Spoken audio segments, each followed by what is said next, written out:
ব্যবসায়ী সোহাগ হত্যাকাণ্ডকে ইস্যু বানিয়ে বিশৃঙ্খলা সৃষ্টির মাধ্যমে জাতীয় নির্বাচনকে বাধাগ্রস্ত করার ষড়যন্ত্র হচ্ছে বলে অভিযোগ করেছেন বিএনপি মহাসচিব মির্জা ফখরুল ইসলাম আলমগীর। চেয়ারপারসনের গুলশান কার্যালয়ে সংবাদ সম্মেলনে তিনি বলেন, এটিকে ইস্যু করে একটি মহল বিএনপির শীর্ষ নেতাদের চরিত্র হননের দুঃসাহস দেখাচ্ছে। রহস্যজনকভাবে প্রকৃত খুনিদের ধরা হচ্ছে না বলে অভিযোগ করেন মির্জা ফখরুল। রিপোর্ট করছেন মইনুল হাসান।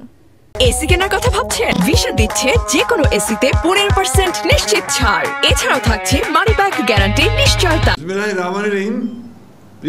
মিটফোর্ডে ব্যবসায়ী লালচাঁদ সোহাগ হত্যাকাণ্ড নিয়ে সরকার ও আইনশৃঙ্খলা বাহিনীর ভূমিকা রহস্যজনক ও নানা প্রশ্নের জন্ম দিয়েছে বলে সংবাদ সম্মেলনে অভিযোগ করেন বিএনপি মহাসচিব। সরাসরি হত্যায় অংশ নেওয়া ঘাতকদের আড়াল করা হচ্ছে বলেও অভিযোগ তার।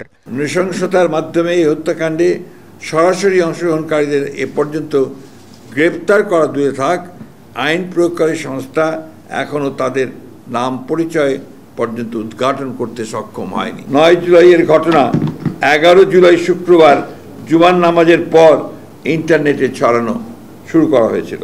পুলিশের যে ইনভেস্টিগেশন তার রিপোর্টে কিন্তু বলা হচ্ছে এটা কোনো চাঁদাবাজির ব্যাপার ছিল না, এটা সম্পূর্ণভাবে ব্যবসায়িক ঘটনা থেকে এটা সংঘটিত হয়েছে। হত্যাকাণ্ডের দ্রুত বিচার ও দৃষ্টান্তমূলক শাস্তির দ্রুত কার্যকর করার বিষয়ে আমাদের দলীয় অবস্থান সুদৃঢ়।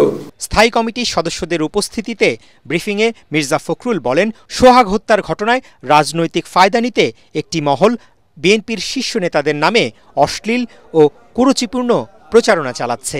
একটি চিহ্নিত মহল পরিকল্পিতভাবে আমাদের দল এবং শীর্ষ নেতৃত্বের শালীনতা ও চরিত্রহরণের দুঃসাহস প্রদর্শন করছে।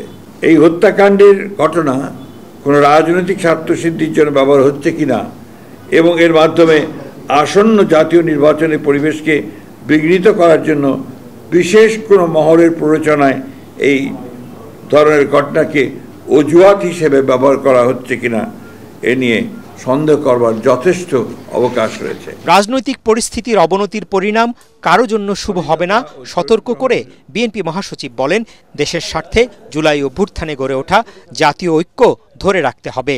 এই বিষয় নিয়ে যারা রাজনৈতিক পরিবেশ নষ্ট এবং জাতীয় নির্বাচনকে বাধাগ্রস্ত অনিশ্চিত করতে চান, প্রকারান্ত ফ্যাসিবাদ উত্থানের পথ যারা সৃষ্টি করতে চান, তাদেরকে চিহ্নিত করা ও প্রতিহত করার প্রত্যয় একই সাথে আমরা উচ্চারণ করতে চাই। লিখিত বক্তব্যে জানানো হয়, দলীয়ভাবে তদন্ত কমিটি গঠন করে সোহাগ হত্যার প্রকৃত কারণ উদ্ঘাটন করে দেশবাসীর সামনে তুলে ধরা হবে। Thank you.